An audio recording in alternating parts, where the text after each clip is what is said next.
And welcome to the No Assembly Required podcast, a podcast where we talk about nothing, and I try my darndest to cancel my two co-hosts. Speaking of which, this is your trio, kicking things off with New Year, New Romina, and your second guest, Audrey Ember, and finally, your Dark Lord of the Internet, ushering you into the doom that is 2021, Roberto Blake. Welcome to the No Assembly Required podcast, filmed in front of a live YouTube audience. Please like and subscribe. Whoa, what was that? I don't know. I think I might have clicked on your thing when I was trying to unmute. Oh. But smooth intro as always, Roberto. Thank you kindly. You're welcome. How can you ever thank someone not kindly? Oh, I'll find a way. Thank you meanly? Oh my God. This is off topic, but before we were starting, we were talking about lo-fi. I found this comment, guys. I'll post in the chat so everyone can see. Okay. Oh. Plot twist, Lo-Fi Girl is in the hospital because of coronavirus and Will Smith had to take over. Oh my God, that's dark. Why? Why would you do that? Wow. All right. It was one of the top voted we're comments. Just getting started. We're not even 2 minutes in. That makes me feel stressed. Now I don't want to watch it anymore. That's a good segue though. Yeah. Yeah. So, I have a question, but like it's like literally throwing an both an elephant and a hand grenade. It's like, what gets y'all stressed? Yeah, you're right about that.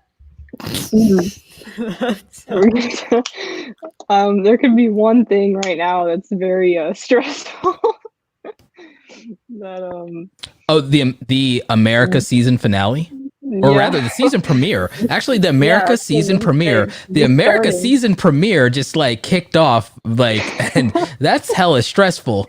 Like, all right, so I guess in short, you could say. In short, you could say the state of the world. Yeah, stresses you out because that does stress me out. That kind of stuff. Are either of you stressed out by the fear of roaming black holes?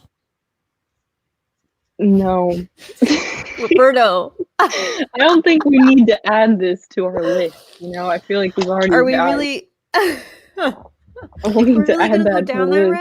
I'm stressed every day about I told you that I literally have a low general level of anxiety every day because there's a super volcano in Yosemite that we don't have an answer for. Right.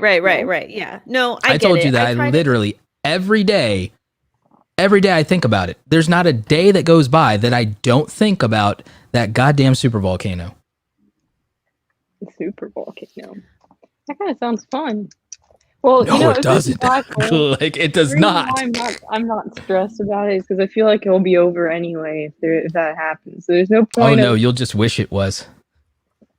Okay. There's no point of stressing about it if we're all gonna die anyway from that, right? No, like because not all of us will be so lucky as to perish immediately. Yeah, that's the thing. If we have the radioactive effects. Afterwards, the cold, like the sky blotted out, the sun blotted out, the crops dying, the cold weather, yeah. I mean, you're gonna want to die immediately. But so that's definitely not a way to.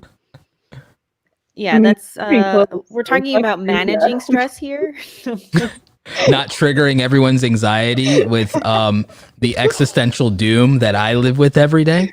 Wow. Yeah, let's not do that.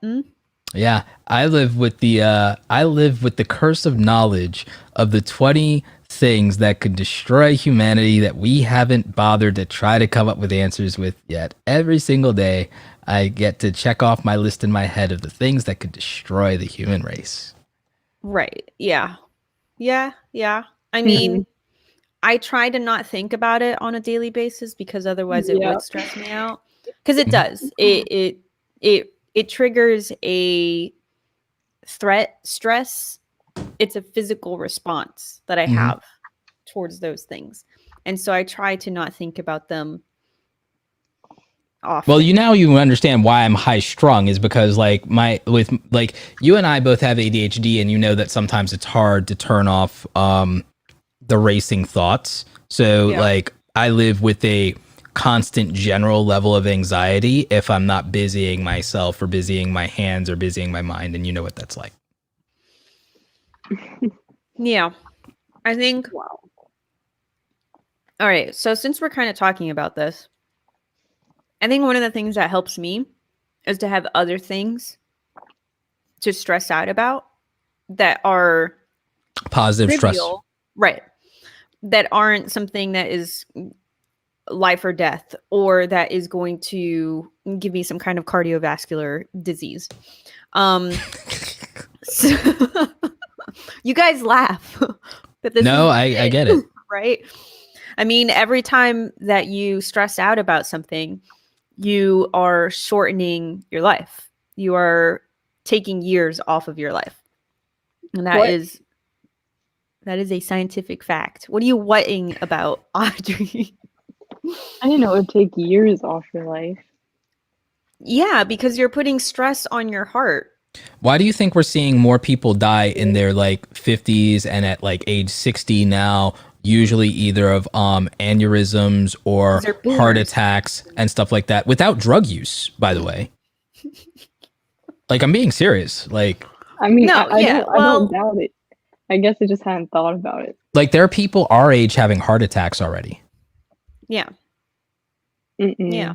Without being like stockbrokers or working in a hospital, which is like a job that you'd expect that to. Right. Yeah, there's people, we know somebody in our community who had a stroke at 14.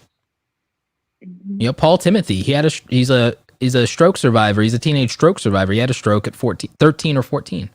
That's crazy. Unacceptable. I mean, there's always the anomaly, you know.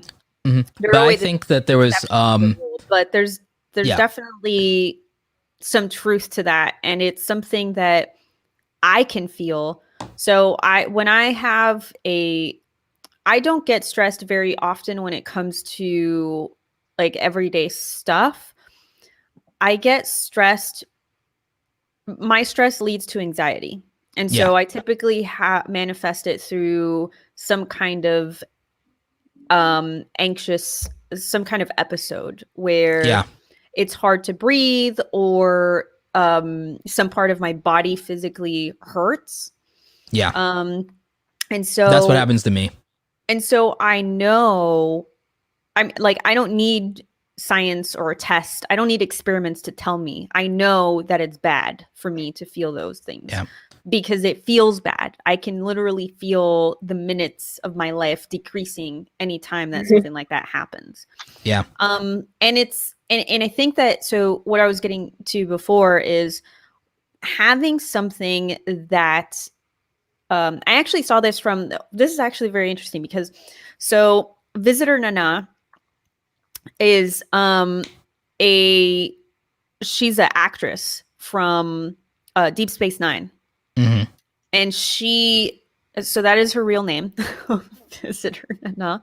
And she has a very interesting Instagram account where she just does short videos every single day. And she just talks to her phone, and she just posts about, you know, wellness and health and like stuff like that. Yeah. And I think it was yesterday or the day before yesterday, she was actually talking about stress. And she was talking about the two different types of stresses, where there's one where it's a threat and it's a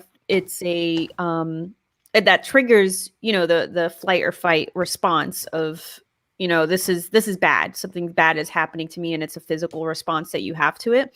And that's a threat.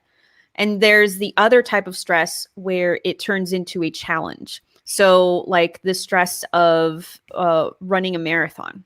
Yes. Or a workout, or like Justine manages her stress with Brazilian Jiu-Jitsu now. She said that, if I wake up in the morning literally having to fight for my life, then everything is easier by contrast for the rest of the day.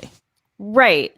So I think that so one of the things that visitor mentioned in her video was that thinking about when you are feeling that threatened stress, to try to convert that into a challenge stress so that it doesn't have the same repercussions as the threat response.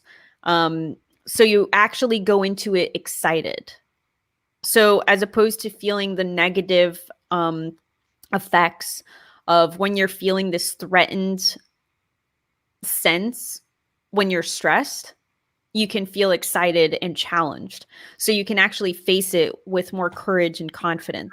That's why my track and cross country career actually helped me with my depression and my anxiety, and helped me with my bullying. Was I had a way to channel my anxiety and my stress. Right. Because instead of taking it, it diminished the amount of threat that you felt from the other external stuff that was your obstacles. And you were able to channel that into a challenge. And it was something where you were bettering yourself, you were bettering your body, you wanted to achieve certain milestones. And I mean, the way that I do it is not quite as physical, like as athletic. Although I would like it to be. I'm not quite there yet, though. But I do it through, believe it or not, through my Star Trek.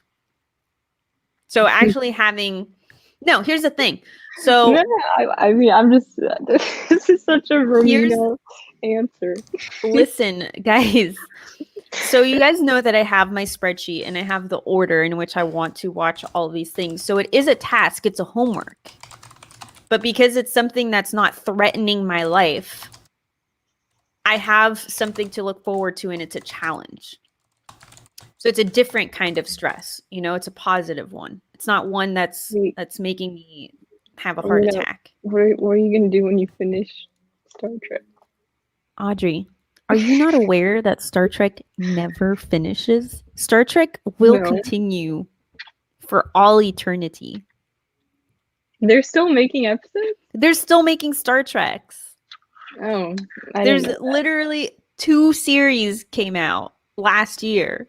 God.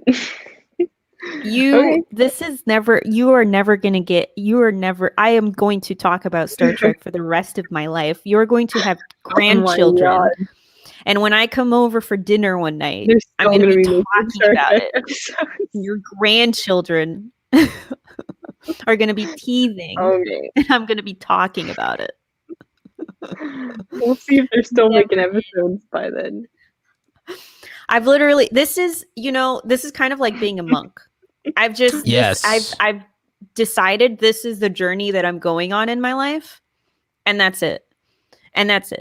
So, even if there's like some bad stuff, and I'm still going to see it through, and I got to just keep going with it, because this is my mission for my life, aside from saving the world and, ending world hunger and like all this stuff.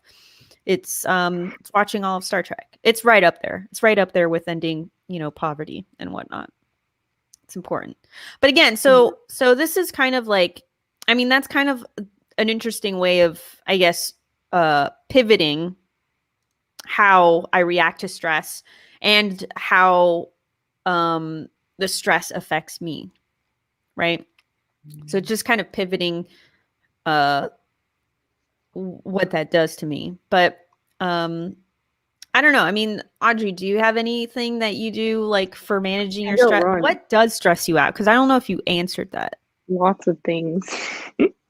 I get stressed all the time, but I try, and I feel like I'm not great at this yet, but whenever I can tell that I'm getting too stressed and that I'm not getting anywhere, I'll try and like take time to go run, because it's kind of a way to like clear my head. And I'll either listen to music. I have different moods. It's either I don't want to think about anything, so I like blast music the whole time, or I actually do want to think about things, so I won't play music. So there's two different moods for that.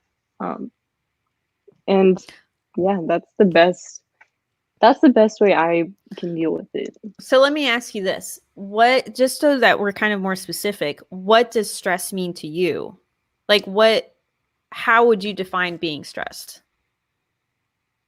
Being overwhelmed. Or like scared of, whether it's something that you can control or not.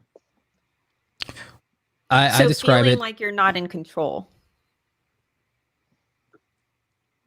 No, I think you can control stress.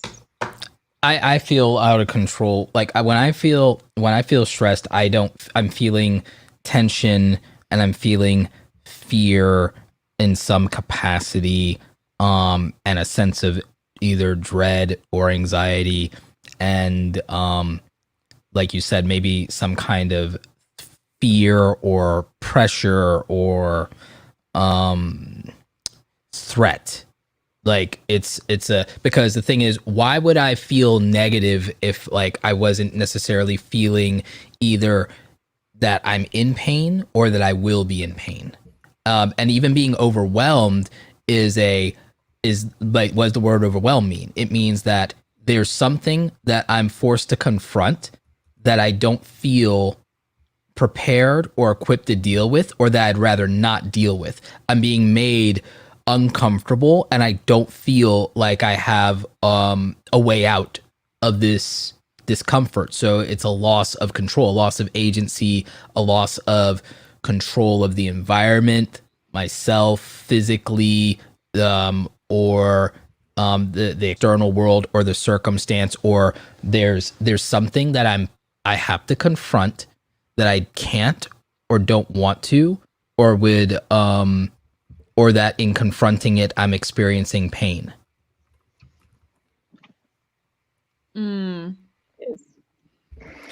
Yeah, I think I'm uncomfortable talking about stress because I always like to deal with it. Talking about stress makes you stressed? Yes. Because you're just talking about it instead of finding a solution. Yeah. Instead of actually going and I doing definitely have like a ton of anxiety. It's probably I've always been like that, but I think when I like started to run more, it really helped. Because when I was younger, I kind of just like didn't really have, or I guess sports was always the outlet. Because it's like time to just not think about it, I guess, and replace it with other stress, like trying not to die. Yeah. So stress isn't always external though. Sometimes like me and Romina, we have stress that we manufacture in our mind because our imagination will conjure anxiety for us because we don't have a physical threat. Our mind will problems that will create there. Yeah. And that will come in the form of us usually taking on too many projects, for example, and creating pressure because we procrastinate and stuff like that, and we can't always focus. So we'll put ourselves in a position to where we'll have that pressure and that stress by letting things mount up and taking on too much or saying yes to too many things. Or if it's not that, we'll just conjure and imagine the worst thing possible in our mind, even though there's no reason to believe that it's gonna happen. Like a fear that we'll just summon some eldritch terror from beyond the cosmos because our problems aren't sufficiently big enough to meet our current level of ability. Or like, oh, we're having it too easy. I guess I'll just conjure this eldritch abomination to deal with now because because I was coasting through the day. No, I do that too. Another thing I do is I like write in my like digital journal. That helps a lot. Just because I think when I get it out of my brain and then I kind of like talk through it, I'm still stressed, but at least I'm like, okay, I've thought about it. So that makes me less stressed because I'm like aware of what's stressing me out. Does that make sense? Mm-hmm. Yeah. Yeah. If I'm aware of what's stressing me out, at least I'm not panicking. Someone earlier, I think it was Michael said something about like the negative repercussions of hustle culture. And the thing is, I don't believe, and I've told you guys this, I don't believe that hustle culture truly exists and is the large scale problem. I believe that that's more media propaganda that's just anti-capitalism, because here's the truth. no bona fide entrepreneur preaches the gospel of hustle 24/7. And every time someone says that it's Gary Vee or it's Grant Cardone or it's this one or it's that one, they're taking and cherry picking hyperbole that those people use at people who are already privileged, who don't necessarily, that are wildly ambitious, but they're talking a lot of smack and they're putting their ambition on the backs of people under them. Those conversations that they have are not for people that are struggling. So like the hustle culture rhetoric is literally cherry picking entrepreneurs out of context, or going to an Instagram meme account when there's no truth in the behind an Instagram meme account. It is literally there for clickbait. It is literally not meant to be anything that you're supposed to like. The problem, like, we don't have an actual problem with hustle culture. What we have is a problem with people not doing critical thinking and then borrowing mantras from hyperbole that exist in the realm of marketing.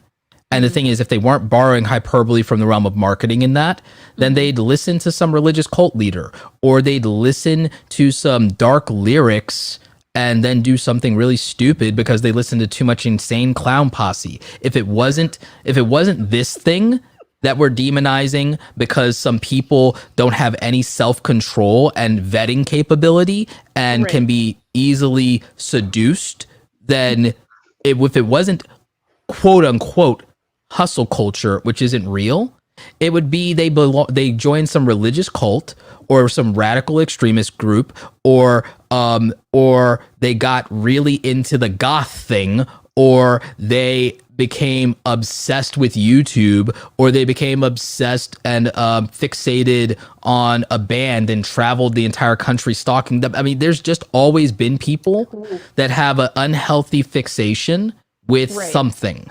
And that's all it is. Whether it's workaholism, we just are not reckoning for the fact there's an opioid crisis in this country because people have addictive personalities at scale now. Social media probably contributed to that. Technology, like, it's just addictive personality. If it wasn't hustle, it'd be something else. It'd be drugs. It'd be rock and roll. It'd be something. It'd be porn. It's everything is a religion when it comes down to it. And there's it is a little bit, as in regards to hustle culture. I agree with what it is that you're saying. I feel like there's this, I don't even know how really that kind of began, because at least like all of the people that I watched for advice for my own business and even just like lifestyle, people, none of them ever encourage, if anything, they all encourage some kind of work-life balance. So I feel like everything that I learned about, not working 24/7 was through all these people that I was following. So I'm not sure where it came in that like it became like Gary doing this all the time. It became a lot of people, and you'll find that, all right, it's the same thing with like how you remember how there used to be all these journalists, and there still are, who used to make these hit pieces that talked about how stupid it was that these lazy, goofy YouTubers are rich, working out of their bedrooms, and like how they would literally sometimes even bring them onto television shows to kind of make fun of their thing that they do. And then they ask, well, how much real money do you make from that? And then they go, oh God. And then when they find out this, they get angry almost and say that that's unreasonable that someone makes that much money doing that. And then they made it a whole thing. Well, all right. So like, it's always something like that. And I'm not saying here trying to attack journalists. I have a lot of friends who are journalists, but they also have told me that there are a lot of angry, resentful people who got into a massive amount of student loan debt that attack things like capitalism because it didn't work for them. They attack people who work from home because they don't have that luxury. There's a lot of people channeling their resentment and grievances through the platforms that they're given. Hell, YouTubers do it too. So a lot of people use their platform in that way, and they demonize things they don't like, and then they cherry pick examples. Hustle culture kind of comes from this idea of workaholism, but they also decide to conflate individually ambitious people who work abnormally hard with a toxic productivity culture that exists in corporate America. And the difference between ambition and toxic productivity in corporate America versus an entrepreneur is an entrepreneur has agency, an employee doesn't. And so I experienced toxic productivity, which does exist, and outside inflictions of workaholism, but people who themselves are workaholics that I've experienced that say that they're survivors of hustle culture and they left hustle culture, or they went anti-materialism. You know what their new obsession is that they won't admit is addiction? Minimalism. They won't admit that they traded materialism and an obsession with wealth and success and money for an addiction to minimalism and an addiction and a fixation, an obsessive compulsive reaction to selling all their worldly possessions, or being as minimalist as possible, or being sometimes as frugal as possible. They trade one extreme for another. And instead of acknowledging that they have an extreme personality and that they have maybe a compulsive or addictive personality, they will demonize whatever thing it is. There are people who quit an addiction to something like porn, and then the way they end up with an addiction to working out and fitness, or they get an addiction to veganism, or they get an addiction to just any other like thing, but they'll say, oh, well, this at least is a healthy one, but like they're not addressing their personality type. Right. Yeah, Stanley in the chat kind of put it concisely, saying addiction cannot be stopped. It can only be redirected. It's a pretty nice little concise way of putting it. Yeah, I can kind of see what it is that you're saying, Roberto. I guess I was wondering if there was like a specific influencer or something like that I didn't know about. There never is. Whenever I ask people, point to somebody, they'll usually pick like Gary Vee or this person or that one, and then I watched Gary Vee for years, and he never. They'll take a sound bite out of context. They'll take a sound bite out of context because it's like it matters who he's talking to. If someone specifically asked him a question, they were trying to go from 7 to 8 figures, and then he tells them to work their face off. You're already dealing with a person that has already claimed a wild amount of ambition and is already privileged. So when he tells somebody in that situation to lose an hour of sleep, he really means it, because that person, by the way, has all the luxuries and privileges in the world. So telling them if they want 9 bedrooms instead of 6 is valid to just tell them to work harder. When he's talking to somebody who's like a poor African-American underclass person, he has a different narrative. And what he even tells that person is, he tells them, well, you straight up do need to make more money. He asks them about their lifestyle, and he asks them to capitalize on the 16 hours they're awake, not give up the 8 hours they're asleep. But if they can't, he asks, is there any healthy way to go to 7 hours of sleep, but never down to 6? And realistically, for a lot of poor people who live through a broken system, because like it would be intellectually dishonest for Gary Vee as a 40-year-old, white Russian immigrant to just talk about how broken the system is and we need to change that, because that's not going to help an African-American or Latino person living in the ghetto or the barrio, to wait 4 years for us to elect the right damn people and then 8 years from them to implement anything. And I'm not being political. I'm being realistic of it is practical for him to tell them do Uber and DoorDash on the weekend because you need to not be having rent hang over your head every month, because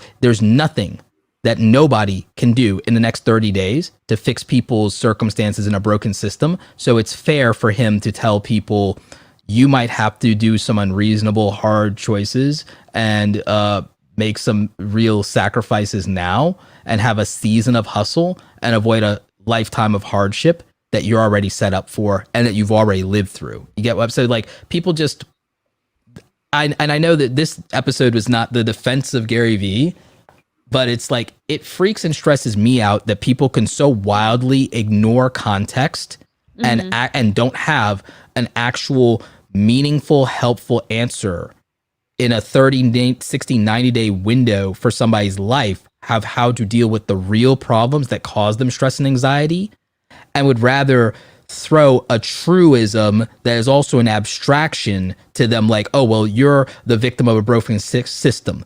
Well, no shit, Sherlock. Like, now what? You know, and they don't have an answer, but they'll throw somebody under the bus because they don't agree with the answer that that person came up with. But the person getting the help is grateful. Right. Well, whether you agree or disagree, I think we can all agree that you should subscribe to No Assembly Required podcast on YouTube and turn on those notifications so that you could join us every Thursday at 8 p.m.-ish Eastern Standard Time, or whenever we decide to go live. I love that plug. That was such a good plug. Do we have any new reviews? I will look it up. In the meantime, Audrey. Yeah. Audrey. What's the best advice you've ever gotten from somebody else about dealing with stress? Go on a run. Who gave you that advice? Like, it's good advice, but who, dad. like, your dad? You get a lot of your advice, it seems, from your dad. From my mom too. Hi, Mom. I don't know if she's. You almost never mention your mom. What? Yes, I do. No, Guys, you don't. Yeah, she mentions her sometimes. This is gonna come back to me later. This is gonna come Your back dad has later. actually been lurking in the audience. Yeah, let's not throw her under the bus. Yeah, Here. that's not. She's not good. mentioned her off camera. Okay, yes, Yeah, that's true, but I'm talking about on the show. I'm talking about on the show. I know, but we're trying to not throw her under the bus here. No, I told you all at the beginning of the hour, at the top of the hour, I told y'all that I was specifically here to throw you under the bus. I told you that was the intro. It was in the intro, Romina. Why? I'm the villain of this story. That's why. Oh, no. No, I feel like the reason maybe I bring up my dad more is because I feel like it's been kind of a joke for a long time that me and my dad have a pretty similar personality and I guess way of like dealing with things. So that's probably why. Like when how do you deal with stress? We deal with stress, I guess, in the same or similar ways. And what worked for him, I guess, works for me as well. But it doesn't work for my brother. Like he's more like my mom in that way. That I don't know. Interesting. I don't know how he deals with stress. I haven't really asked him that before, but that's why I probably bring up my dad more, just because we have more similar personalities. It doesn't mean I don't take advice from my mom. Okay. It's just yeah, I don't know. I'm covering my bases here. Romina, did you find a review yet? Did you find a review, Romina? Yeah, so here's the thing. So we don't actually have any new ones. Any new reviews, but we have this great review from a Roberto Blake, and it says weird, but in a good way.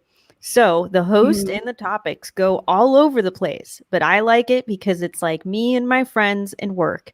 It's like just listening to normal people talk about whatever without it feeling forced. Yep. 5 stars. Great review. Great review. 5 stars. 5 stars. 5 stars. Yeah. Guys, if you do not want us to be reading our own reviews about the podcast, then head over to Apple and please leave us a review. 5 stars preferably, and we'll read it. We'll read it out loud.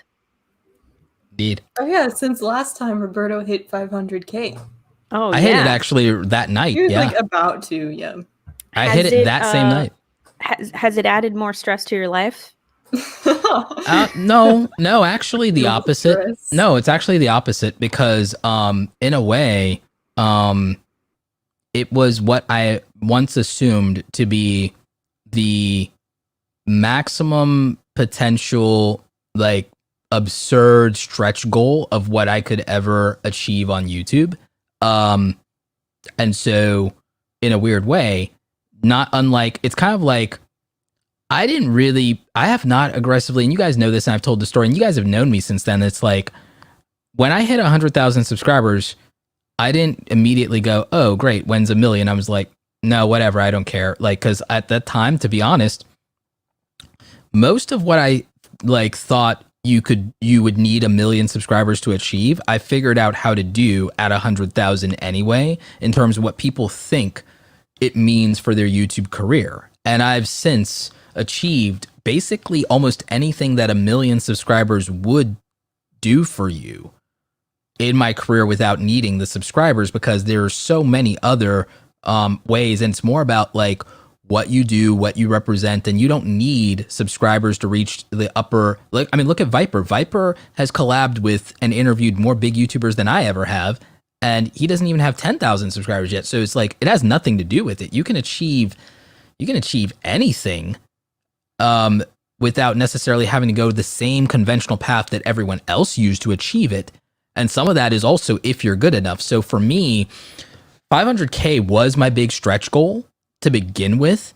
And like that was the number that like a lot of people I used to look up to were at that number for a long time. Casey was at that number for years.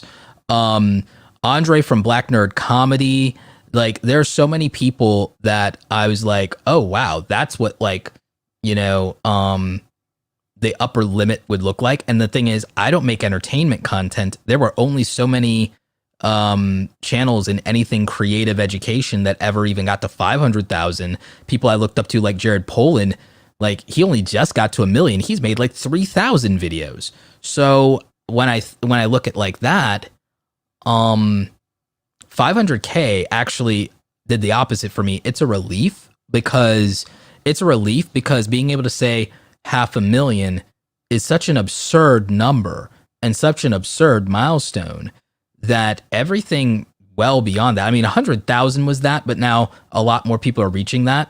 But back in my day, like 100,000 was like a huge thing. And I think for a lot of people it still is.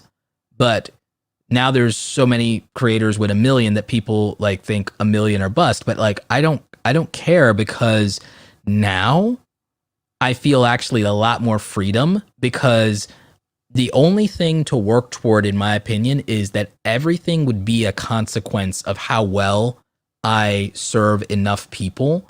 And so it's just about the content. And it's mostly always been about that. But there was always this thing in the distance of that number was the most I ever thought I could do. And now that I've done it and it's behind me, there's just this relief that everything I do from now on is just me surpassing my wildest expectation that I could have, like the biggest thing I imagined. Everything I do is a surpassing of that.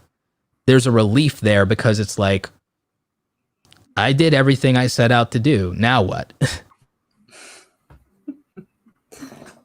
Here we go, guys. I mean, I feel a little bit more stress about the fact that I'm like, I haven't, to be real, and it shouldn't. I feel slightly more stress about the fact that there are people that I've coached that are now like millionaires, and like I want to achieve that. I've always wanted to achieve that, to be the person in my family that can say that they did that, and so that everyone in my family knows that that's possible for them, that ever comes after me is like, hey, somebody in our family proved that we can come from where we come from and we can do that.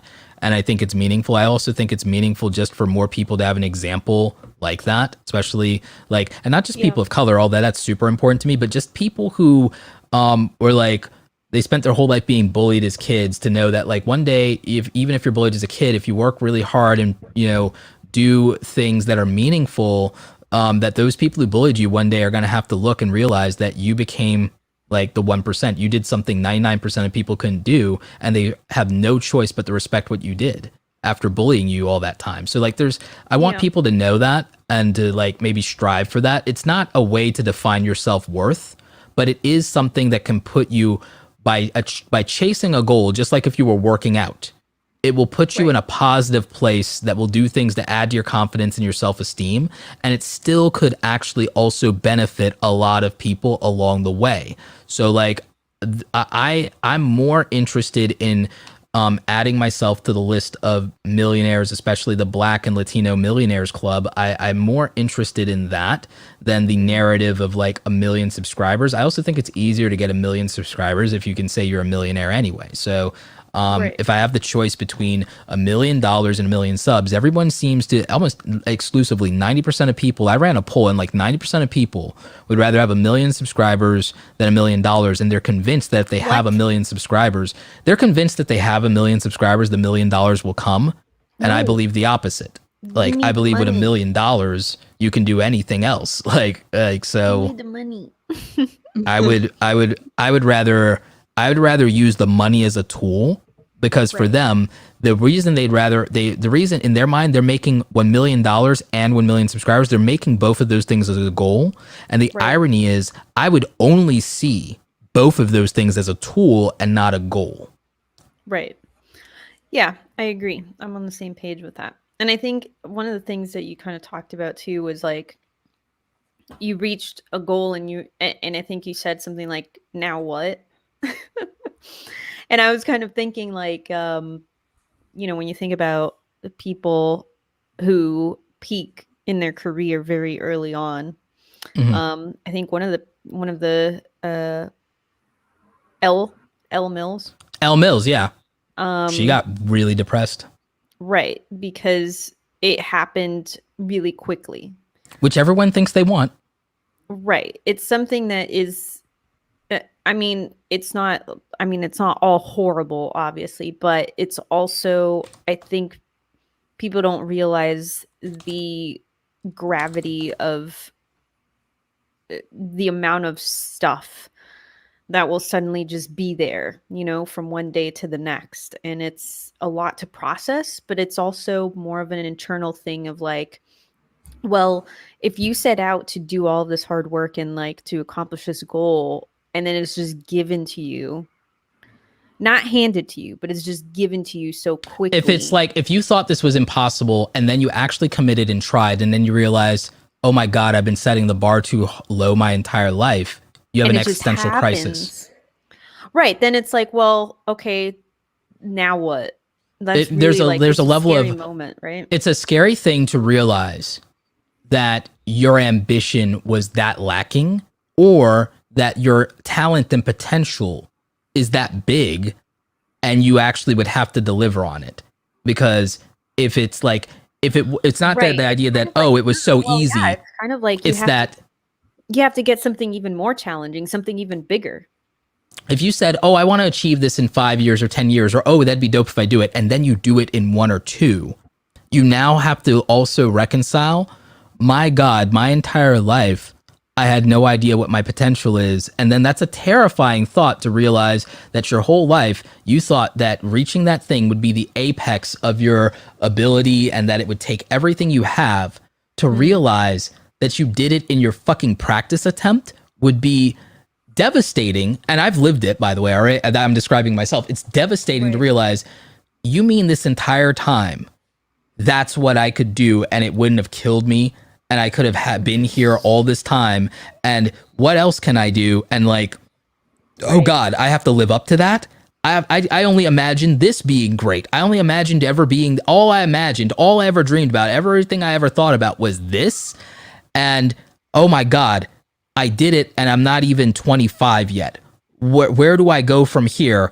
I haven't considered what dreaming bigger would look like, because I thought that would be arrogant or insane or absurd or too hard or too big. Or I thought that this would take longer. Yeah, or that I'd never achieve it, and then or that'd take longer. Okay, now I'm screwed, because I now realize that I've sold myself short my entire life, and now I also have no frame of reference for what's actually possible, because clearly I was blind, Audrey, what would you do if you had 1 million subscribers tomorrow morning? Hell no. Like, they just showed up because one of your videos just blew up overnight.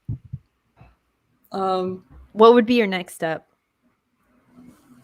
I mean, I eventually want to go into film as well.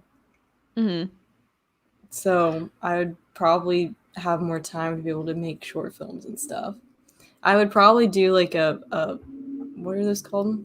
Crowdsource, like a fundraiser thing for a short film. And I also want to make a doc, so I'd start there on like women in film and creator stuff. Oh, you actually have a legit plan. Yeah, I know. Yeah, I was like, no, I thought I was gonna. I thought I was gonna throw her under the bus. Guys. Well, we know you personally, so we know that. Okay. Hold on. So wait a second. YouTube is just the center. I got other things around that. Mm-hmm. So even if my goal is to hit like 100K, and I don't really care what happens after that with YouTube. Oh, I know how to get you to 100K.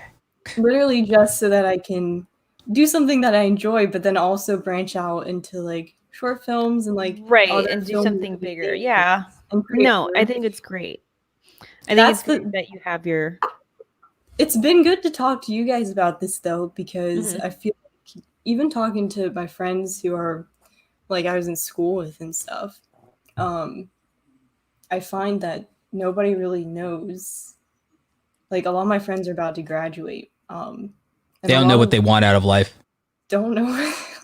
Yeah, and I feel like that's pretty normal for not even just college students, but like a lot of people my age. Oh, like we were watching. Hold on, have you guys seen Soul?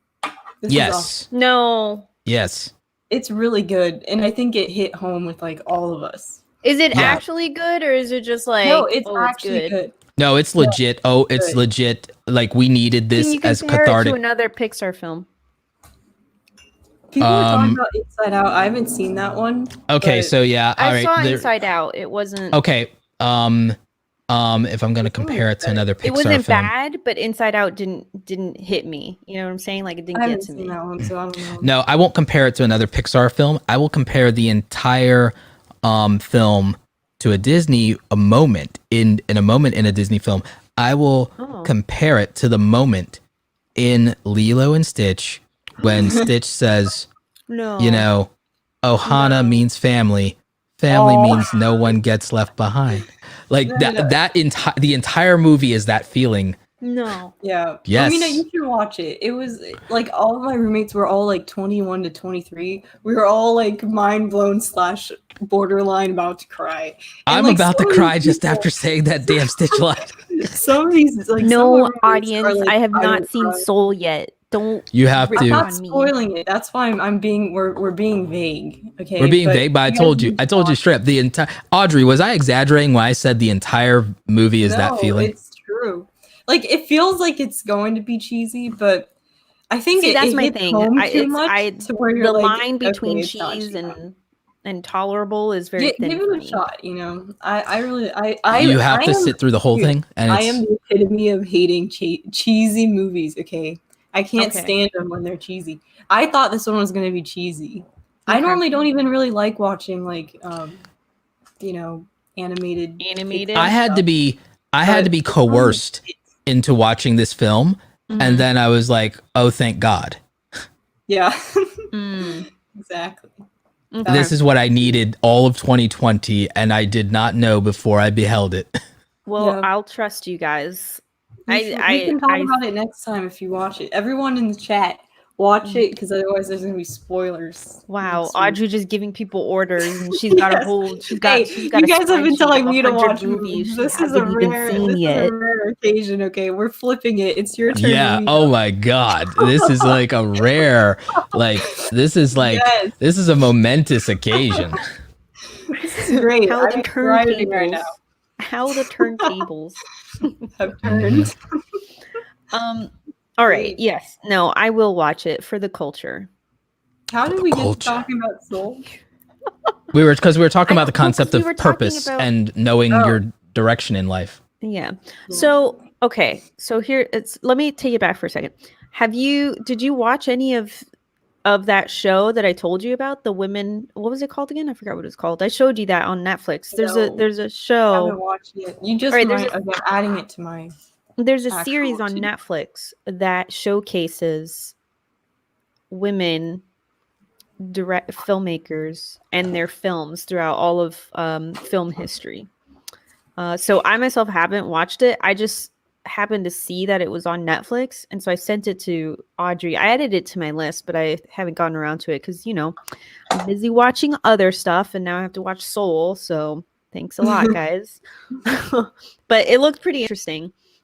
And I definitely think that it's something that might resonate with Audrey, especially if she's going to be making a documentary about that. I'm gonna make a cool one though. I'm not saying that one's not cool, but mine's gonna be like modern cool. It's gonna be like fire. No, fire. I mean, I haven't seen this one, so maybe it is modern cool, but I don't know. That's a bigger project. You know, Audrey, you kind of missed the memo because Roberto and I are both wearing gray, and Roberto's actually she's wearing black, so she fits into our monochrome life, I guess. It's a scale. Look, it's a scale. I can't even go the right way. Womp womp womp womp womp. But you know, to your point, I think the stress and pressure of finding your purpose ends up getting to people who have been told, because here's the thing, outside of Western culture, people actually do, if they don't find the thing that they're passionate about or like, they at least find a vocation or at least a direction that they're heading in or a goal that they're committed to, because their culture of where they come from kind of puts them down that path to where even if they don't know what they're in love with and they're passionate about, they probably have been encouraged since a certain age to at least head down a career path in life, or to at least head down academia or something, or they have some governing code or principle that may be part of their culture or a religion or something of that nature. Because remember when we talked about ikigai, like what happens is in a lot of Western culture, people are out of balance because they don't know what they really are passionate about. They have things they fantasize about or they'll say they're passionate about, but they don't know what a passion really is. They don't have a like, I wake up every day thinking about this, or this is the thing that puts a smile on my face when nothing else will. Like, that's what a passion is. And then in terms of something they want to do to make the world a better place, that's what a vocation is. And most people don't have this is the thing that I would contribute to the world if I didn't have to think about survival in any meaningful way. This is what I would do because the world simply needs it. And I would want to be remembered in that way. That's a vocation. What you are, hey, I actually have a talent or a skill, or I'm really invested in learning about blah, blah, blah. Well, that's like a skill. That's a skill that you have. And that skill, if honed, could be a trade. It may not be a trade. And then there's just stuff you do because it makes money.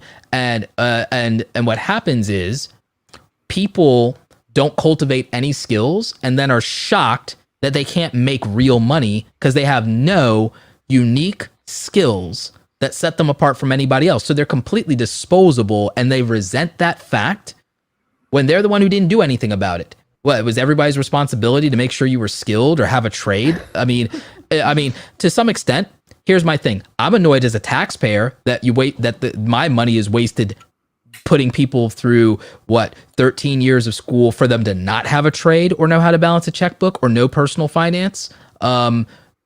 Or have any direction in life. I'm annoyed as a taxpayer that that's the case. I'm annoyed as a citizen that I have to inhabit a society with such people. And you have to breathe their air. Yeah. So I'm annoyed with that because I'm like, well, they failed you in that way. So that's true. But oh, wait, you live in a world where Google exists. So like you could have done something about it of your own accord at some point. You live in a world where Google exists.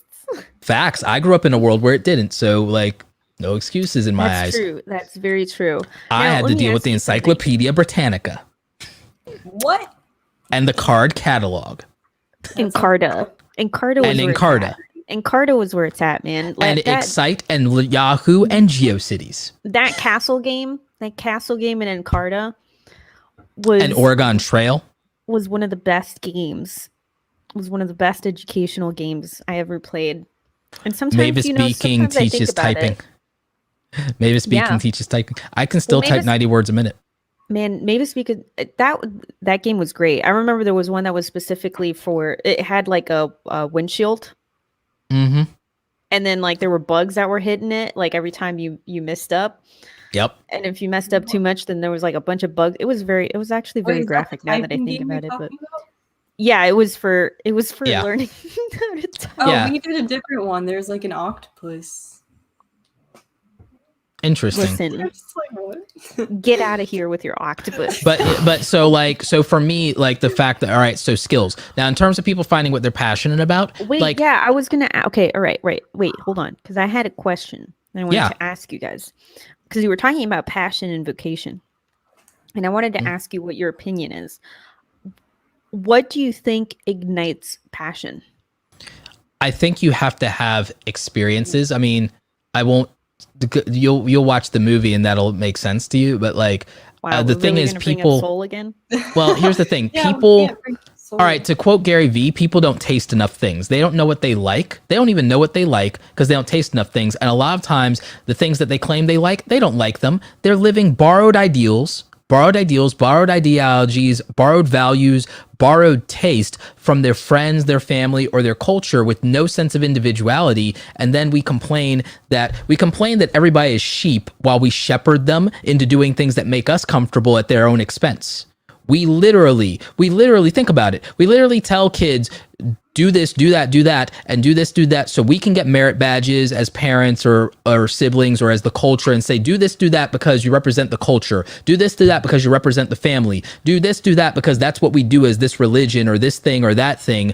And then we sit there and we scream that nobody has critical thinking ability. We sit there and we scream that everybody is sheep, but literally all we do is shepherd them into doing crap that they don't want to do, that just makes us happier and makes us comfortable. And then we're surprised they don't know who the hell they are or what they want. Okay. They never were allowed to taste things and figure out who the hell they were. Roberto, we're only 7 days into 2021. Take a breath. All right, so wait. I want to answer. Roberto, okay, you can answer. I was just going to explain the hashtag take a damn shower. Oh, okay, you can do that. Yeah, that was because Roberto said that, because he said that in the last episode or the before last episode. He was talking about if you take it, you could die in the shower. And so going through life and thinking that you can just that taking risks is bad in the stock market. He's like, you could die in the shower. He's like, just take a damn shower. And so it was related to this in a way because, he's talking about having life experiences. And so I was just saying, take a shower. You got to taking a shower is a huge risk. And so yes. That's the real lesson here is you start by taking a shower. All right, Audrey, funny. What do you think? Go ahead, Audrey. Ignites passion? Trial and error.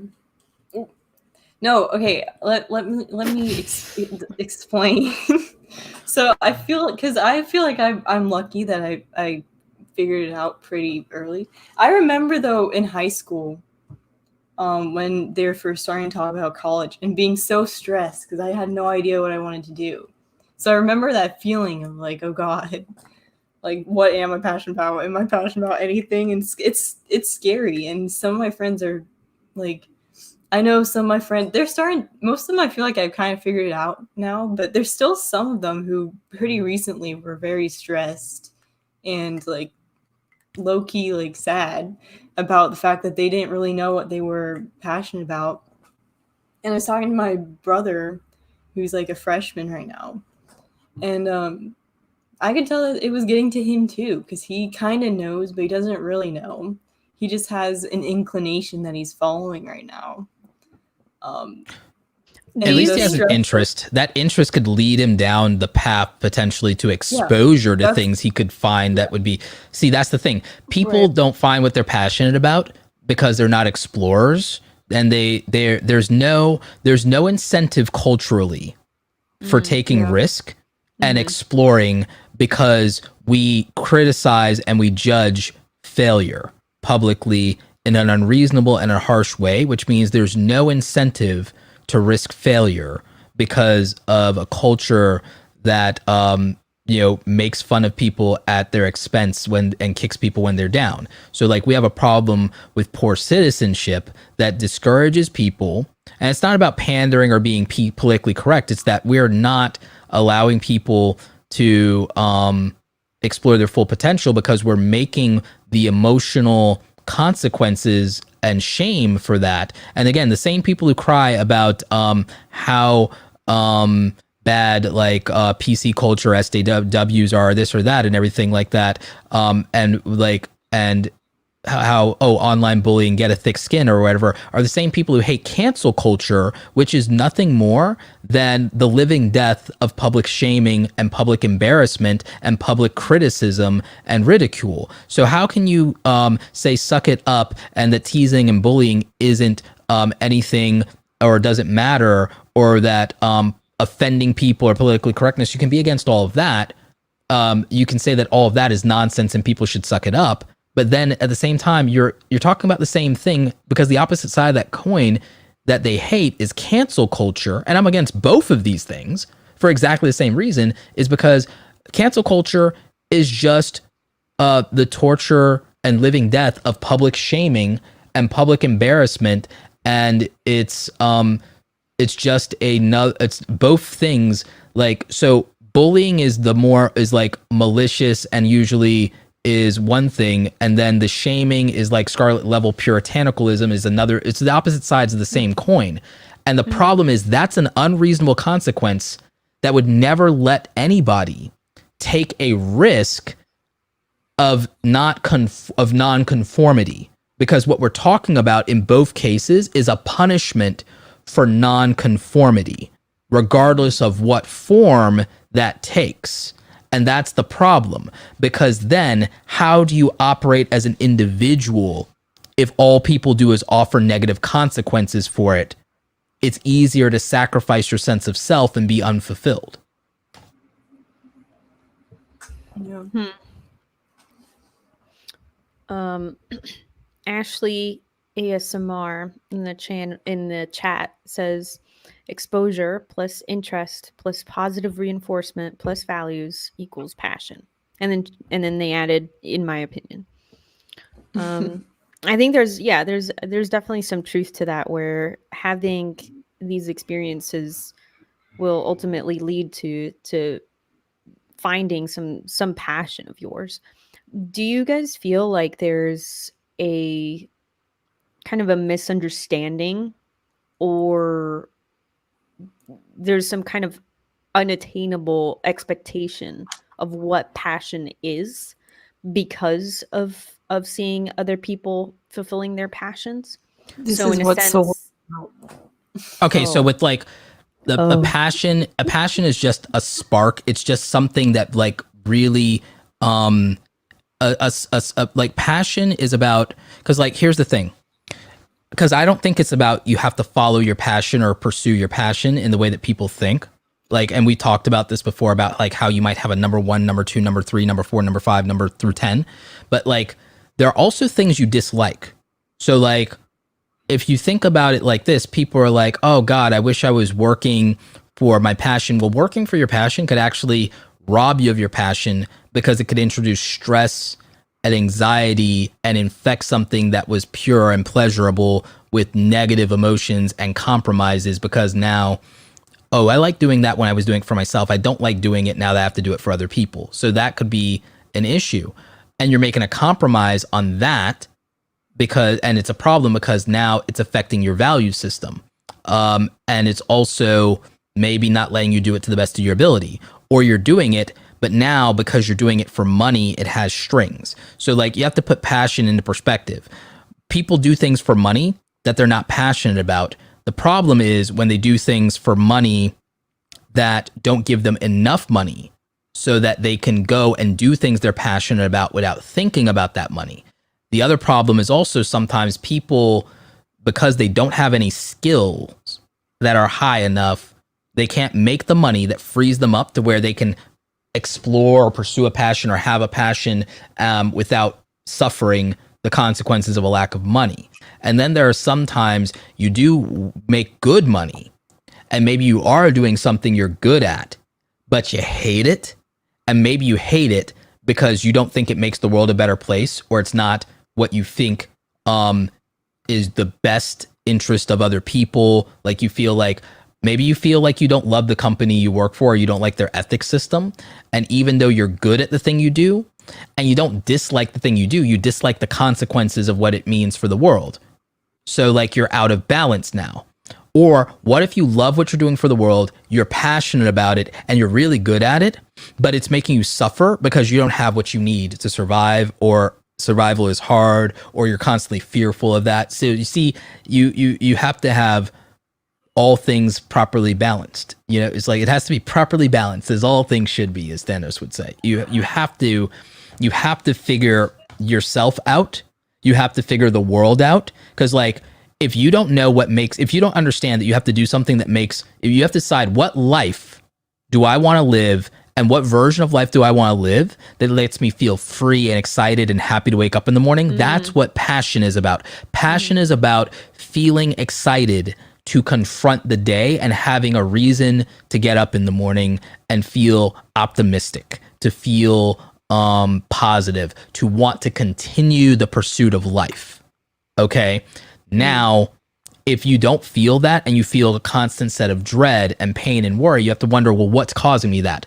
It could be that you're facing a life, even though you do things you love, you're facing a life that's very hard or difficult or challenging because your survival is not easily accommodated by the amount of money you make.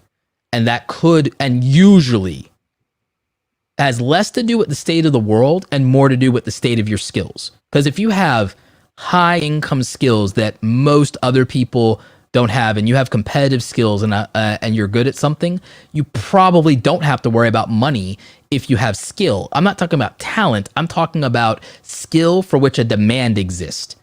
That is, and the thing is, we can all just Google and look up, well, what makes a lot of money? And then you just have to say that I also don't hate, that I also don't hate, and also doesn't conflict with my values of how the world is or should be. That's it. Oh, I don't have the skills to do that thing that makes a lot of money. Well, get them. Like, get them. It's not impossible. Like, meet the requirements, raise your standards, like, problem solved. So, and again, if you're not passionate about that thing, all you have to do is not hate it, because maybe you make enough money that you can throw money, spare money, at the thing you're passionate about whenever you want now. That's all. Ikigai. What do you think, Audrey? Do you feel like maybe people have a misunderstanding of what passion is? Maybe they set their sights a little too high. I could make a reference to soul, but I'm not. I know you could. I feel like we should keep part of this conversation for when Romina finishes Soul, because then we can make so many parallels to the movie. Because I want to make a point that they make in the movie, but I don't want to say it because then it'll ruin it when we try and talk about it next time. Unbelievable. Yeah. All right. Well, you know what's unbelievable? That you haven't seen it, so we can't talk about it today. Excuse me. Nobody gave me this homework, okay? If you guys had told me this, then I would have. I don't know why I didn't bring it We up. should. Well, we came up with the topic for tonight like literally 30 minutes before we went on. True. Is Soul going to be the topic for next time? I feel like there's a lot around that one. No? Once Romina watches it, we can formulate a appropriate topic that encompasses everything. Okay. I mean, the short version of it is what's the meaning of life. Like that. The short version of it is, oh, what's the meaning of life? The meaning of life is 42. She's not going to like it. Yeah. Did you just... But I mean, all right, but like, we're talking about managing stress. The thing that I just talked about, like the four interlocking rings that in terms of Ikigai, actually are about where our stresses come from. Our stresses come from the way the incongruency between what we think the world should be like or what the world needs and what the world currently has or doesn't have. It's the stress of knowing that the challenges we may need to face or the things we may need to do, we may not be up to the task because we don't have the skills or knowledge or experience required to do it. It's sometimes being forced to confront things that we're uncomfortable with or that we actively dislike or that lessen our passion or make us uncomfortable. And then sometimes it's literally the external factor of just not having resources. So like those are like four distinct pillars of stress.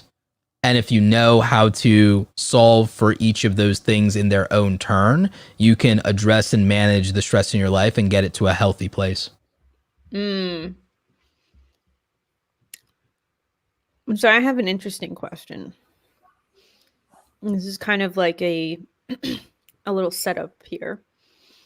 If all of your survival needs are met, do you think that passion and vocation would still exist? Yes, because we know that to be true. You know, part of that is we know that to be true because the thing is, you have to account for the fact, you have to account for mental health, which nobody does. And not to be political, but it's like a lot of like, think about it, a lot of the people who demonize the concept of like privilege and, you know, and I understand the concept of, or the well-intention of the word first world problems. You know, the problem I have with it, it dehumanizes people and doesn't acknowledge our shared humanity. And yet these are often our people who will say, well, we're all human beings. But what they really mean and what they exclude is accept you if you have it better than me, because you clearly must have done that at my expense. And how dare you, you scumbag, when that's intellectually dishonest and unfair, because it is devaluing and dehumanizing someone just because they are other than you and other than your circumstances. And it's not excused because the variation of it is their net worth. It's not excused. A human being is a human being, and you can't just asterisk whatever I don't like. So, or you're no better than anybody else who is discriminatory toward others or devaluing of others or dehumanizing of others. So unless you're breathing Roberto's air. So when we say, oh, what if all your basic needs were met, would passion still exist? Because people's passion isn't to, no one's passionate about just not struggling. Like, I mean, people are invested in just not struggling. That's not the same thing as a passion. Remember what we said earlier, you get your wildest dream and then you realize you dreamed too small. You set the goal too small. It's why people who make the rhetoric that, oh, you don't need all that money, they wouldn't know because they don't have all of that. They keep claiming that they would do things or do certain things if they were in a certain situation. And you know what happens whenever they're in that situation? It's never true. It's never true. You always say that until it's you. You always say, I would never do this. I would never do that. And it's the same for anything. There are people who swore up and down, not to get political, but it's the best example I have. There are people who said up and down how much they hated Obamacare until they got cancer. You know? And then they were like, oh, actually, this worked out for me, so now it's good.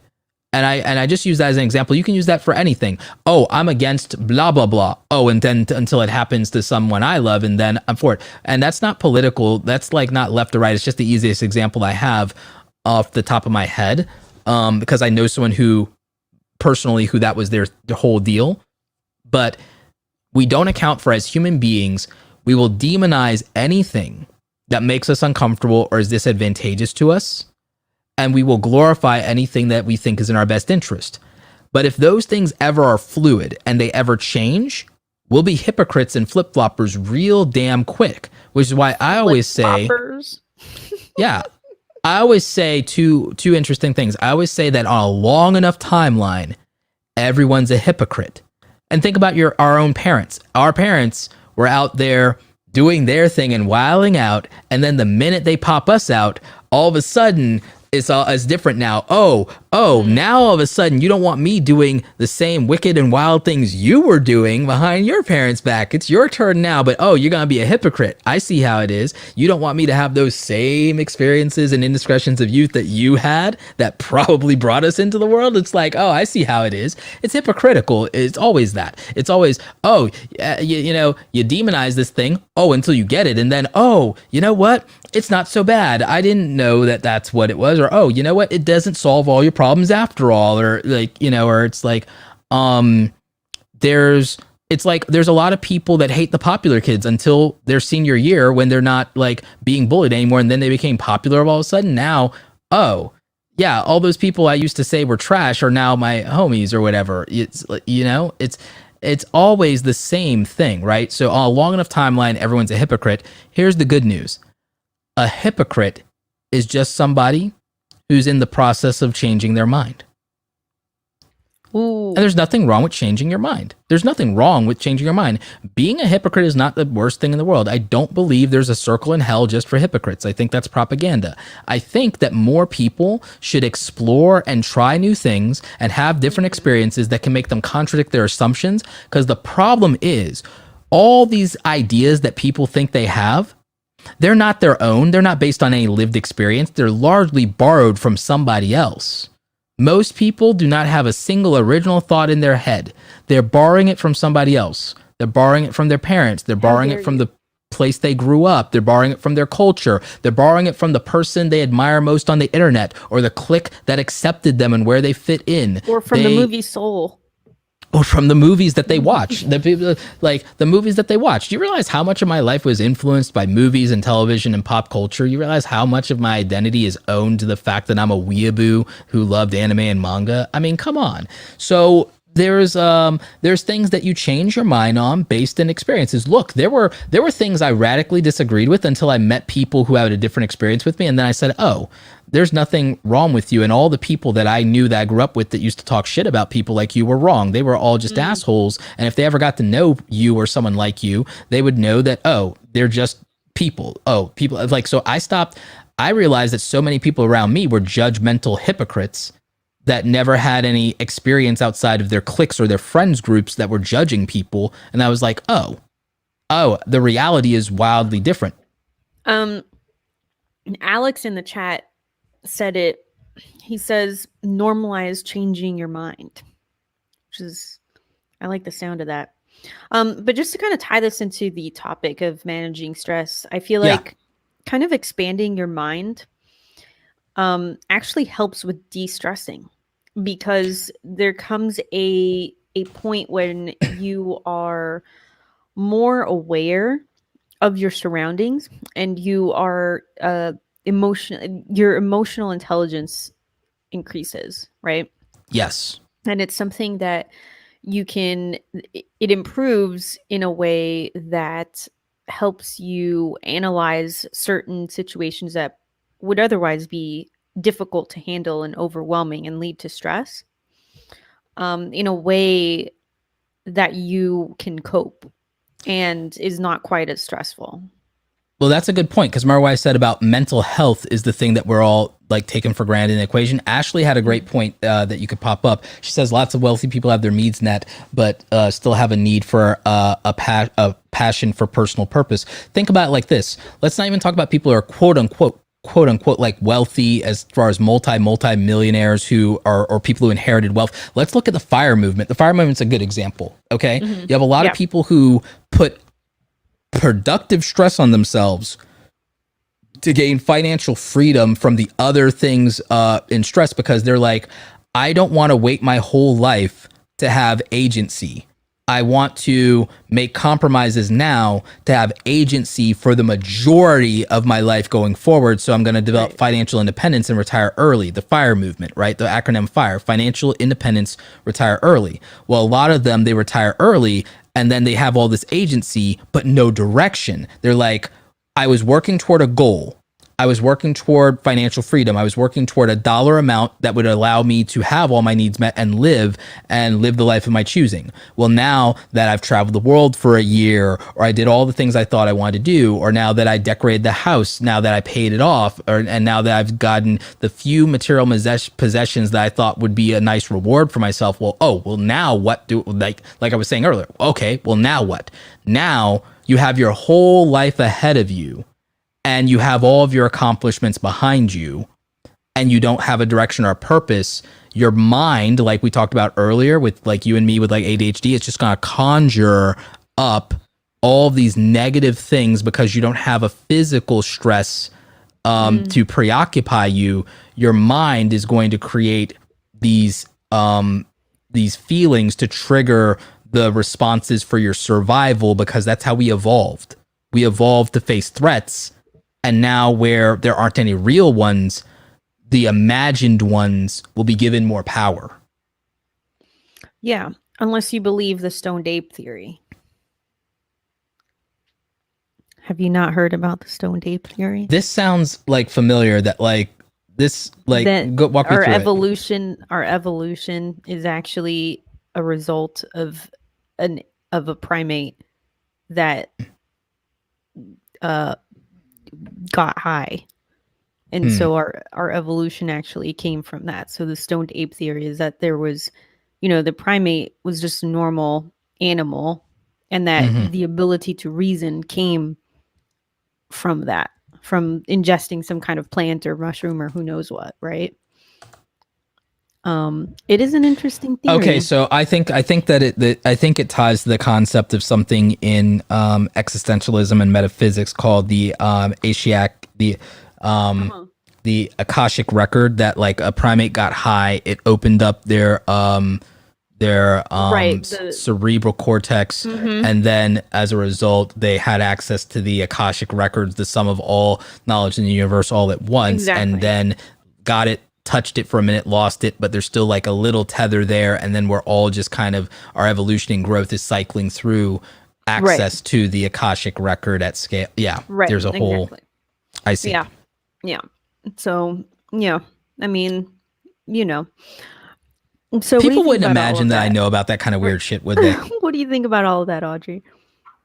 Not about the Stoned Ape Theory. I mean, what was talking before? All I can think about now is the Stoned Ape Theory. Well, because it's intriguing, isn't it? It's the idea that the evolution didn't just happen because over time, but it happened as a result of what we were ingesting. How did you hear about this? Because I read. This is what I do every day. Okay. Well, I again, like, why do I know about the Akashic records? Like, why do I know about metaphysics? Why do I know about quantum mechanics? Because I'm bored. Here's the thing, because you start reading about one thing and it leads to another. I mean, it's like going down, the weird part of YouTube. When Wikipedia was founded, all I did was spend hours in my youth when Wikipedia was founded in the early days. Right. All I did was wiki to wiki to wiki to wiki to wiki. Like, I would print this stuff out, and I would literally stay up until 3 a.m. having conversations with my mom about all this weird information that I'm digesting. Right. So this is this is just something it's been tossed around a lot, and I've read quite a lot about it, and it is an interesting concept.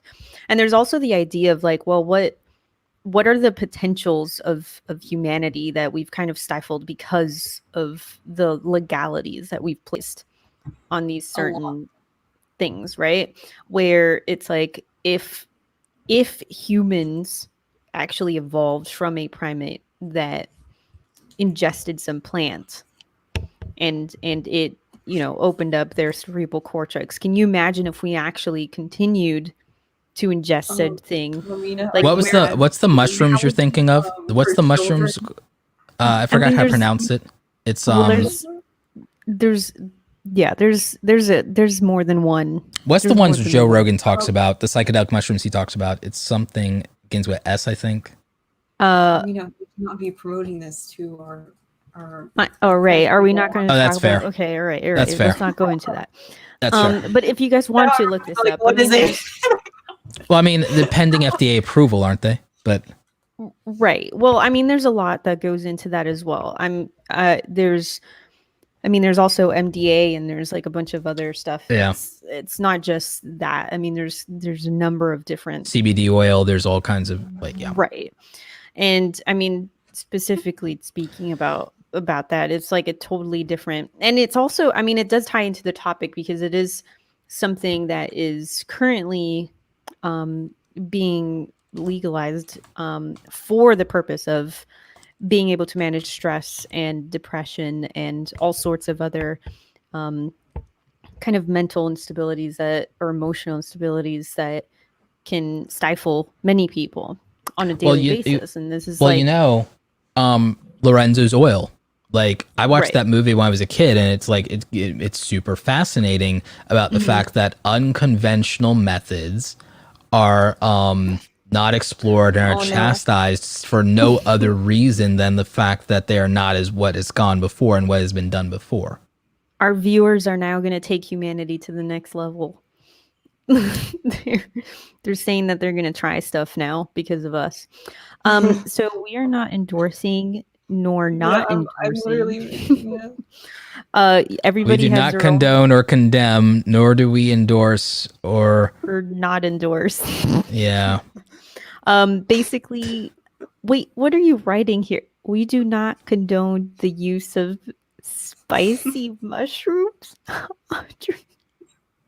Well, I'm all about the spice. I mean, of life. it's you know, I feel like we're all adults here. Everybody, I think, in the audience is over 18, and everybody is wise enough, I feel like, to make their own decisions. So we'll leave it at that. But let's go back to kind of managing stress, because I mean, there is, I mean, we talked about managing stress on a kind of practical level. But I mean, it does play into it, because there's other ways that people manage stress, you know, with medication or with meditation. And there's just, it's a lot of different ways that people kind of handle this, you know, and that's just one side of the coin. Something really practical. A quarter of a side of a coin. There's a couple of practical things, like doing things you enjoy pretty regularly, like chilling out, listening to music, playing a video game if you want to, but not overindulging, because there's a moderation thing. Because remember what we talked about earlier. People think like that their problems begin and end with something like workaholism.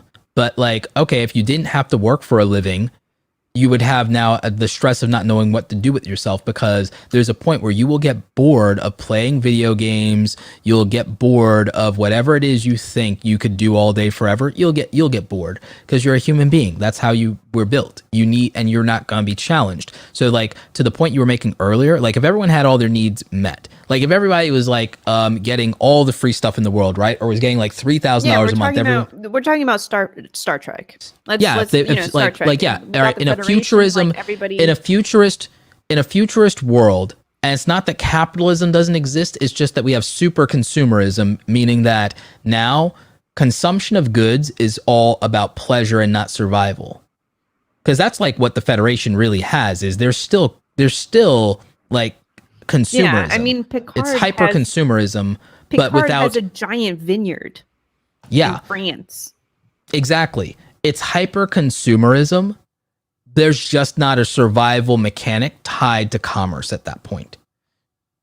So it's purely consumerism for the sake of consumerism, which we would all indulge in anyway if it's like, because again, once survival is met, we all indulge in consumerism. And even the people who, I'm a minimalist, it's like, they're not. They just decided that the consumerism they want is all of the time they spend on the internet, because all the minimalists, like they are not minimalist about the time that they spend indulging on the internet. They are consumers. Will say, I am an information hoarder, and so the minimalist side of it is just the physical and the tangible. But for what is in my mind and my experiences, I am not a minimalist when it comes to that. You're not a minimalist when it comes to media consumption. Because not just information, media consumption, exactly. Not just information, but entertainment too. Like consumer. So people have not realized and come to grips that content is another form of consumerism. So like even people who think they're anti-capitalist, they're not. They still are. And people who think that they're anti-consumerism, they're not. Because if you look, Roberto.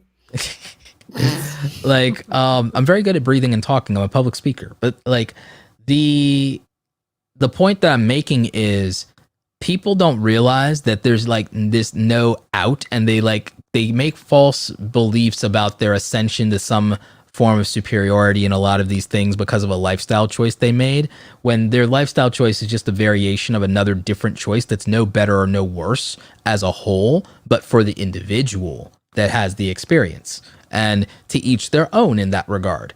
And so in a world where you had all your needs met, your stress would now be comparing yourself to other people in terms of your abilities. Because, okay, we're not doing things because we need to survive anymore. Now we're doing them to be able to say that I make a better contribution to society than you, because like, whoa, we all have our needs met. So what we do with our lives, our vocation, our calling, our career is now about the contribution that we make to this wonderful society that gave us so much. and takes care of us. And now we'd be stressed about that. We'd be stressed about comparisons or being good enough. And then in terms of that hyper consumerism, we'd be stressed about the where that goes. We'd be stressed about completing our collection. We'd be stressed about how the vineyard is doing, not because, oh, we're going to lose money, but because we're going to lose the time we invested into the vineyard and growing those crops, or because we have a sentimental attachment to that harvest, or because, oh, I'm not going to be able to make that wine for my friends this year. I would be stressed because I wouldn't be able, and this, I'm already stressed about this, but I would be stressed that I don't have enough time in my lifetime to learn and see all of the things that I want to see. You and I can just like make a pact that when I do find all of the relics and achieve immortality, I will share. Yes, please. Okay. Audrey hasn't said anything. So I want to give the board to her. Can you say something? Anything. Hello? Anything. Wow. All right. Okay. I don't know. I talked a lot today. No? Wow, really? That's it? You're just like, hey, mommy, I talked a lot. Can I get a gold sticker? No. That's exactly what you sound like. Roberto, is that not what Audrey sounds like? That's what Audrey sounds like. Wow. No. I zoned out a little bit. That's why. I don't know what to say. All right, well, zone back in. Okay. Just because I zone back in doesn't mean I know what you guys are talking about. Oh, wow. It's called the art of faking it. We're talking about the notion that your brain will always come up with some problem. Oh, yes. Oh, I thought we were talking about spicy mushrooms. You can't keep saying that, Romina. Oh, sorry. Whatever. Roberto already dropped an F-bomb, so our episode is demonetized already. Well, it's not like we had the 1,000 subscribers anyway. Ooh, are you throwing shade at the people watching who haven't subscribed yet? No. All right, Audrey, you're not escaping this. What? I mean, yeah, I think if you don't have anything to do, you're just gonna make up problems. That's just how it is. I agree. I don't know what else to say. Yeah. I mean, I'm waiting on your segue. Normally these are well timed. Speaking of timing, I think we're ready to wrap up pretty soon. There we go. How was that for a segue? That was great. That's exactly what I was waiting for. Wow. All right. Unrelated last question that will segue into like future topics and content. Was the Empire in Star Wars really so bad? Oh my gosh, really? Are we gonna do that again? The Mandalorian, but we've now seen The Mandalorian, so Audrey, have you seen The Mandalorian? Oh, No. she's doing shifty eyes. I've seen the Baby Yoda memes, which I think is all that I need to see. Yeah, his name is Grogu. Grogu. All right, get it straight. Child. Get it straight. Guys, you know this. I'm not a huge Star Wars fan, so no, I have not seen it. It's treason then. Wow. Unbelievable. Okay, well, I guess the real question here is, Audrey, how do you actually feel about Baby Yoda? Didn't we talk about this? No, I need to know. Do you think that Grogu is cute? I'm pretty sure I said he was ugly last time. Wasn't that what I said? Wasn't I? Didn't I say that? Audrey just called Baby Yoda ugly. Audrey out here really trying to get canceled. I think I said I didn't like him. If we weren't monetized before, you sure as heck aren't going to be now. She's really trying to get canceled out here, calling Baby Yoda like ugly or saying she doesn't like him. My lord, Audrey is sus. We had this conversation. I remember this literally happened already, where you guys were like, "How could you not like Baby Yoda?" Because that's when it came out at first, I think. I would be. Season 3, I feel like the big bad is gonna be Grand Admiral Thrawn, and the thing is, I've actually, like, in hindsight, because of, like, are you really gonna go into this right now? I literally slightly. I mean, I said it's a teaser for the future. We're gonna wrap up, but it's a teaser for the future. You know how, like, the joke is, "Oh, I'm Emperor Palpatine." Well, actually, if you tie this into managing stress by the end of your talk, I will. Give you $3. Can. Okay. How many dollars? $3. I will send you an Apple Pay. Okay, I'm gonna hold you to that, because, like, all right. So I'm actually Grand Admiral Thrawn. He's an alien type called the Chiss, and the thing is, the way I manage stress, at least now, is much more the stoic approach of Grand Admiral Thrawn. Grand Admiral Thrawn is a realist, a stoic, and an optimist. Chiss have a philosophy to where they set a goal and they achieve it or die trying, and that's it. There's nothing to it. Once the decision is made, they are committed to the pursuit of their goals, and that's that. You know, they'll see things through. There's no argument, there's no debate, there's no freakouts. I want to be more like Grand Admiral Thrawn because it's a way to manage stress. He deals with and accepts what is, but that isn't the same thing as denying what could be. And he just simply strives to work with what he has, what is the situation, and then take every opportunity and use every tool, resource, or piece of information at his disposal to make it what he believes it should be and could be. And he doesn't let himself become overwhelmed by the possibility of failure because he's committed to his own success in his endeavors. And that is a really good way to think about how you manage stress. Yes, stuff is hard. Yes, it's not great. It's not easy, but it's worth it. And so I'm just going to do whatever it takes. And I'm just going to get on with it and make the most of it. And there's no reason to make myself miserable about the process. It's just what I have to do to get to the other side. There's no reason to feel any kind of way about it. It's just what has to happen. And so that's the approach of the character Grand Admiral Thrawn, and I think it's an excellent way to deal with challenges and to deal with stress head on by making a commitment to resolving the conflict. Okay. With as little collateral damage as possible, because that's his other part of it, is he will do as little collateral damage and do the least amount of harm to pursue a goal. What do you think about that, Audrey? You can't use the zone out card twice in one episode. I don't watch Star Wars, dude. You don't have to watch Star Wars. What do you think about what Roberto just said? All right. Okay. Well, I guess that's show over, kids. Thank you for listening. I've given so many opinions this entire thing. I've asked questions. I've given thoughts. I've given opinions. I've thrown shade. I've done segues. I did 2 seamless segues in this episode. Don't you dare talk about my lack of participation. No, I would never do that. Okay. All right. And that's the end of our show. Thank you for listening to the No Assembly Required podcast, a podcast where we talk about nothing and Audrey zones out for the end. Thank you for listening.